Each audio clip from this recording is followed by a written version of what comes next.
Efallai na fyddwch chi'n meddwl ar unwaith bod dilyn arferion cyfrifol yn eich cadw'n gyflenwi yn rhan o'ch cyfrifoldeb cymdeithasol corfforaethol neu'ch ec.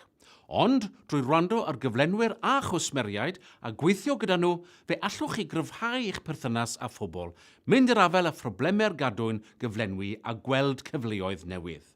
Eich cadw'n gyflenwi yw pawb sy'n ymwneud â chyflenwi deunyddiau i chi.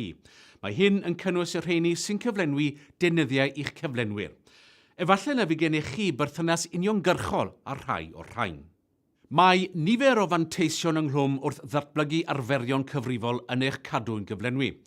Gyntaf oll, gallwch gryfhau eich enw da fel busnes sy'n dda i wneud busnes ag e. Fe allwch chi hefyd helpu'ch cwsmeriaid i wireddu eu hymrwymiad i ec a dod yn hoff gyflenwydd iddyn nhw. Fe welwch chi hefyd ei fod yn eich helpu chi i ddatblygu gwell cynnyrch a gwasanaethau. Drwy weithio gyda'ch cadw'n gyflenwi, fe allwch chi helpu i gynllunio i ddileu gwastraff, aneffeithlonrwydd a gollyngiadau niweidiol o'ch cynnyrch ac yn sgil eich gwasanaethau. Dyma ambell beth a gallech chi ystyried mwyn cychwyn arni yn y maes yma.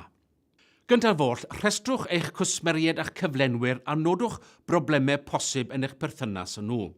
Nawr, penderfynwch sut ydych chi'n mynd i fynd i'r afel ar pethau hyn a rhowch wybod i gyflenwyr, cwsmeriaid ac eraill sy'n ymwneud â'ch busnes.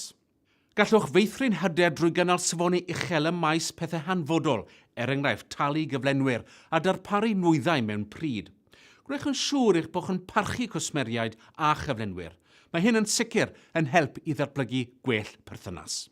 Ac yn olaf, gwneud yn siŵr eich bod yn cydymffurfio a gyfynion archwilio'ch cwsmeriaid a'ch cyflenwyr ac achlysiadau ffurfiol eraill. Mae hyn yn arfer busnes da i bawb.